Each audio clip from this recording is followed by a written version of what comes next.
फिर जो भी हमारे प्रश्न होंगे तो अपना प्रश्न रखेंगे। अभी को शुरू करें। हाँ, आपसे समय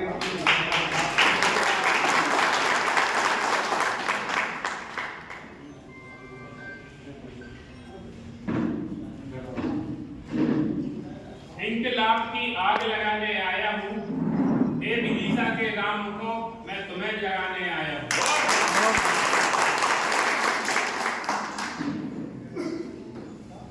सम्मानीय मंच में उपस्थित हमारे ऊर्जावान जिलाध्यक्ष अरजीत भाई, हमारे संजय भाई पचौरी जी और ब्लॉक अध्यक्ष, समस्त ब्लॉक अध्यक्ष हमारे रतेश शर्मा जी और समस्त ब्लॉक अध्यक्षों को मैं सादर प्रणाम करता हूं और धन्यवाद करता हूं। आप सभी लोग यहाँ पर उपस्थित हुए, मैं आपका हार्दिक अभिनंदन वंदन करता हूं।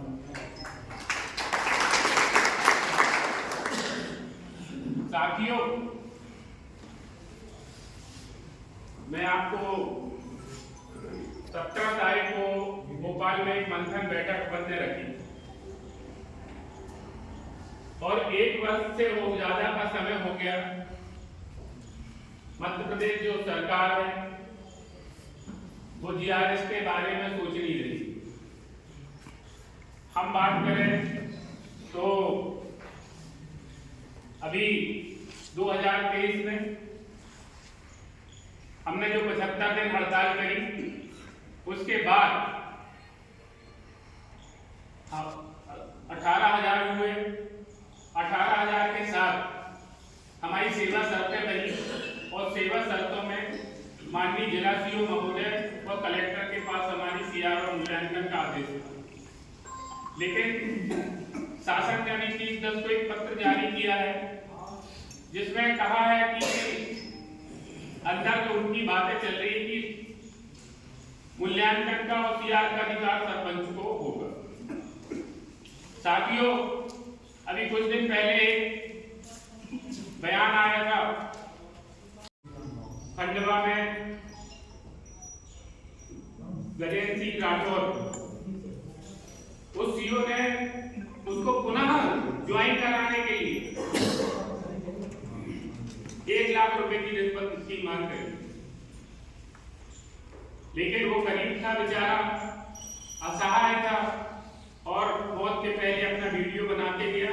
वीडियो में कहा कि मेरी मौत की वजह रीना चौहान। साथियों, हम पूरा प्रशासन, पूरी सरकार रीना चौहान को बचाकर ले गया और हमारी यूनिटी ऐसी थी, हम लोग ऐसे थे कि इतना बड़ा साक्ष्य होने के बाद हम कुछ नहीं कर पाए। वो आजाद जनपद सीओ रीना चौहान आराम से घूम रही है, ठीक है ना, उसको कोई डर नहीं है, कोई भय नहीं है। अगर वो उसको जेल हो जाती तो 100% जनपद सीओ जो है वो दहशत में रहते कि अगर जीआरएस के साथ हम क्रूरता करते हैं या जाति करते हैं तो उसका परिणाम ये होता है। साथियों, इन सब को लेकर हमें लड़ना होगा, बिना लड़े कुछ नहीं मिले। तो मैं ये कहना चाहता हूं कि हम आंदोलन के लिए तैयार हैं। आपके विदिशा में आज हम सहमति मांगने आए हैं।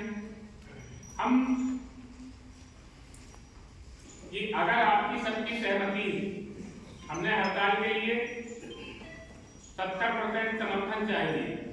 100% समर्थन आज तक किसी को मिला है ना मिले, लेकिन अगर 70% समर्थन होता है, 200 ब्लॉक की लगभग अगर हमको सहमति मिलती है तो हम सरकार की ईंट से ईंट बजा दें। हम अपने अधिकारों के लिए लड़ेंगे, ठीक है। साथियों, अगर आप लोगों की सबकी सहमति होती है, हमारा आंदोलन चरणबद्ध तरीके से होगा।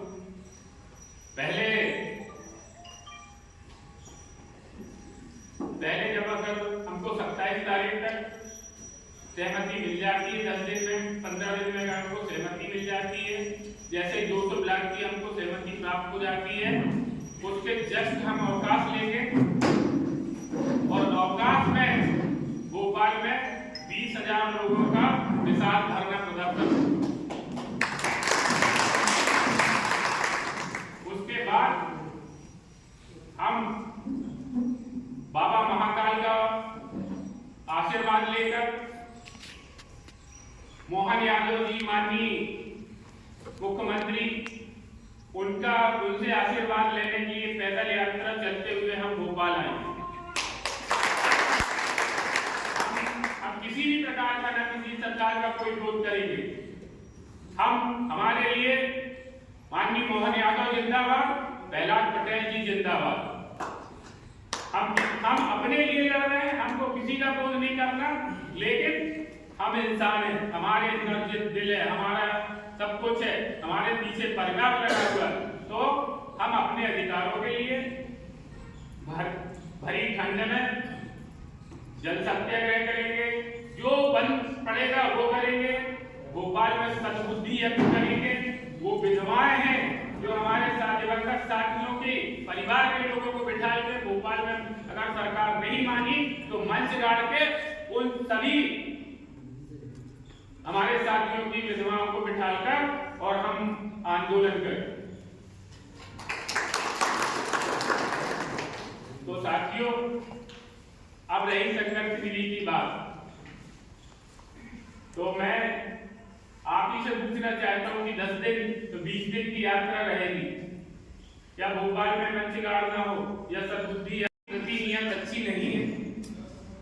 उस गोपनीय प्रतिवेदन के माध्यम से आपके सरपंच से गोपनीय तरीके से आवेदन ले लिया जाएगा और 2 महीने तक आपको पता नहीं चलेगा और आपकी सेवा समाप्त हो जाएगी। मूल्यांकन का अधिकार, सीआर का अधिकार, हम 10 साल पहले जब हमारी नियुक्ति हुई थी उस समय सरपंच हमारा मूल्यांकन और सीआर लिखता, लेकिन हमने 10 साल मेहनत करके 75 दिन हड़ताल करके जिला कलेक्टर और सीओ महोदय के पास हमारा अधिकार आ गया।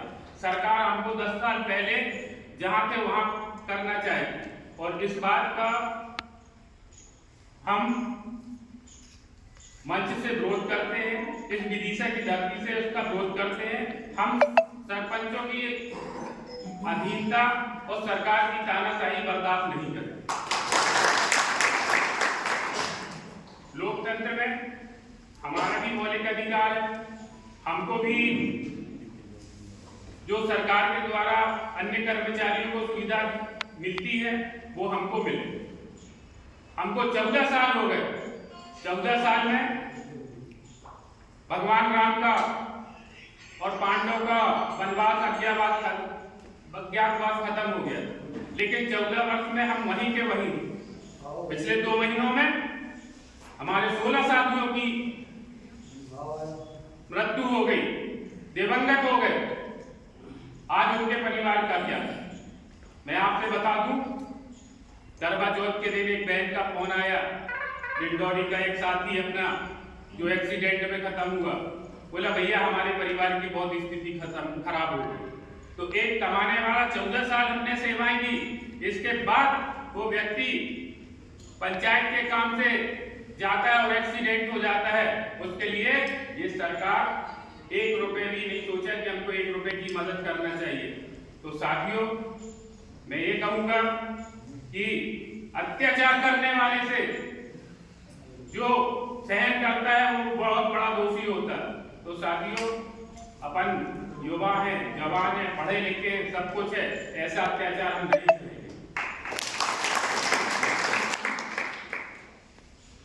देखिए, मुझे हड़ताल और आंदोलन करने का कोई शौक नहीं। पिछले बार मैंने हड़ताल करी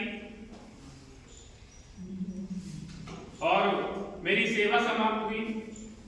18 महीने में सेवा से बाहर रहा।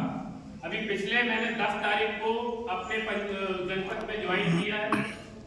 18 महीने मुझे कोई सैलरी नहीं मिली, कुछ भी नहीं मिली, और फिर मैं आप लोग के लिए लड़ने खड़ा हो गया।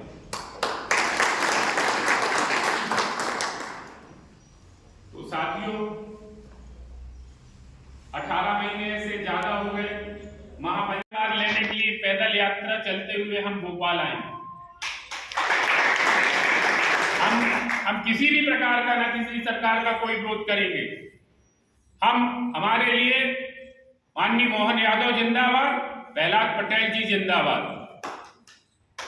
हम अपने लिए लड़ रहे हैं, हमको किसी का विरोध नहीं करना, लेकिन हम इंसान हैं, हमारे अंदर जो दिल है, हमारा सब कुछ है, हमारे पीछे परिवार लगा हुआ है, तो हम अपने अधिकारों के लिए भरी ठंड में जल सत्याग्रह करेंगे, जो बंद पड़ेगा वो करेंगे।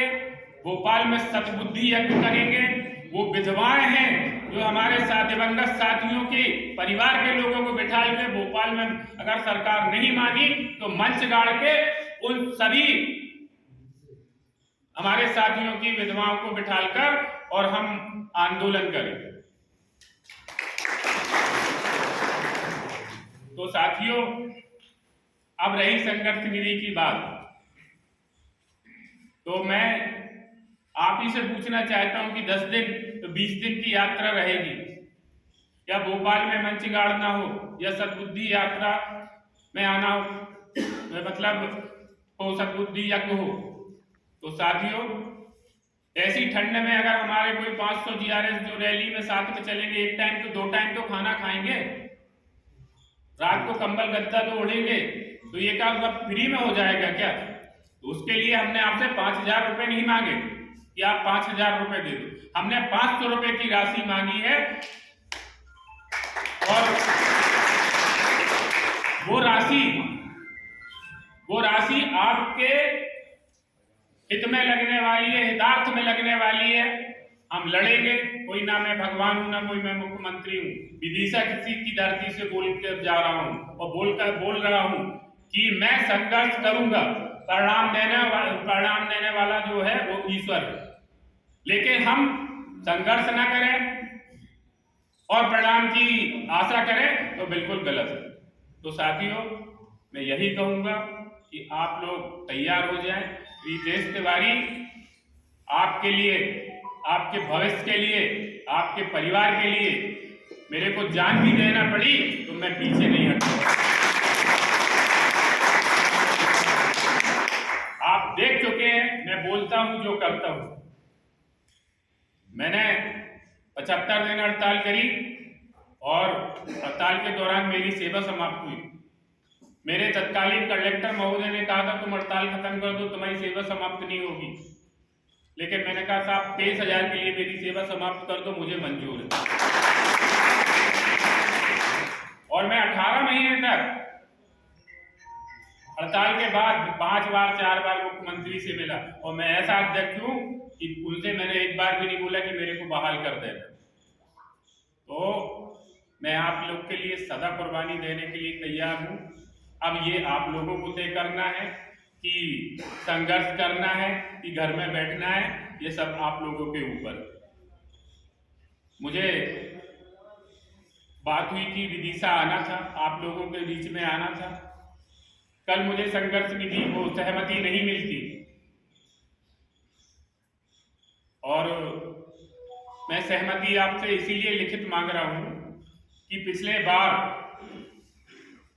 पिछले बार रात को फोन आता था जिला अध्यक्ष का, ब्लॉक अध्यक्षों का कि भैया फलाना जिला बोल रहा हूँ भैया कल हम हड़ताल खत्म कर दें। हमने बोला हाँ भैया मत करो यार, आपका जिला टूटेगा, बाजू वाला टूटेगा, उसके बाजू वाला टूटेगा, हम आपके हाथ जोड़ रहे हैं, पैर पकड़ रहे हैं, हड़ताल मत खत्म करो।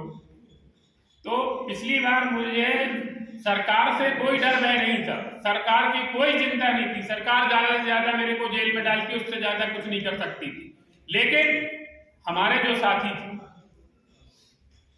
हमारा 2017 से 1 रुपए नहीं बढ़ा था। इसके बाद हमने हड़ताल करी, लेकिन लोगों ने संघर्ष नीति तो छोड़ दो, ब्लॉक के ब्लॉक ने लोगों ने ली 1,000 ली, लेकिन 1 रुपए भी प्रदेश में नहीं भिजवाया। उनकी मंशा थी, उनकी सोच थी कि रितेश तिवारी गिर जाए, गड़ जाए जमीन के नीचे, उनकी ये सोच थी। तो साथियों, तो पिछले बार जो हुआ उससे मुझे सबक मिला कि अगर मैं आपको 100 रुपए के स्टाम्प पे लिख के देता हूं कि मैं बिना परिणाम के हड़ताल खत्म नहीं करूंगा,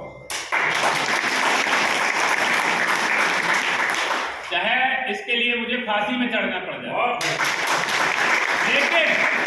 लेकिन मैं भी आपसे कोई ओरिजिनल स्टाम्प पे मैं शपथ पत्र नहीं मांग रहा हूं।